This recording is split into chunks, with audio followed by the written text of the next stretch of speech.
So ano nga bang dapat natin gawin para hindi mag-isakap ang ating motor kapag matagal siyang hindi nagamit, mga master? So yun ang isi-share ko sa inyo ngayon, mga master.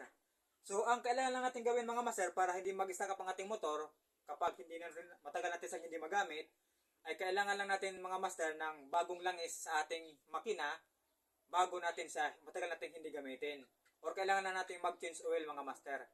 Kung halimbawa, ikaw ay mag-abroad o di kaya nasa probinsya ka, pupunta ka ng Maynila, ilang buwan or ilang taon yung motor mo na hindi magamit, so ang kailangan mo lang, mga master, para hindi mag-stock up, ay kailangan mo lang ng palitan ng bagong langis bago ka umalis or bago mo sa hindi magamit, para hindi mag-stock up ang iyong motor, mga master.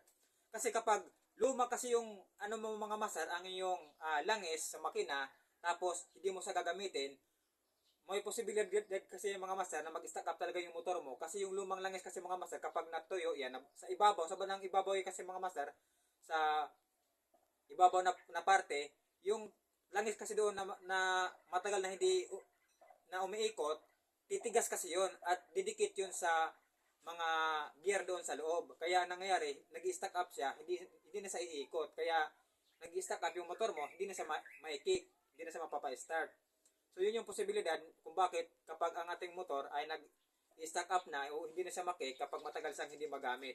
Dahil yan sa ating langis ay luma na at matagal na siyang hindi nagamit.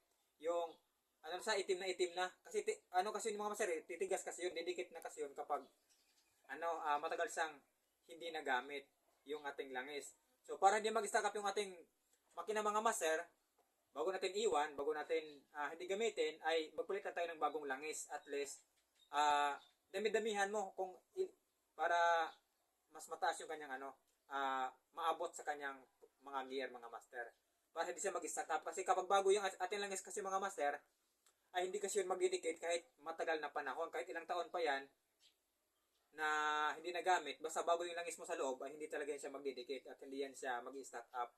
Kasi nasubukan ko na kasi, mga master, na experience ko na yan sa dalawang motor namin, na yung una, yung Yamaha, ilang taon yung bago hindi nagamit, lagi pa ngayon ng ulan na, naiinitan, pero dahil bago yung langis sa loob, bago iniwan, mga 2 to 3 years yata, hindi talaga yung nagamit, naikik pa rin siya, hindi pa rin siya na-overhaul kasi nga, bago yung langis sa loob.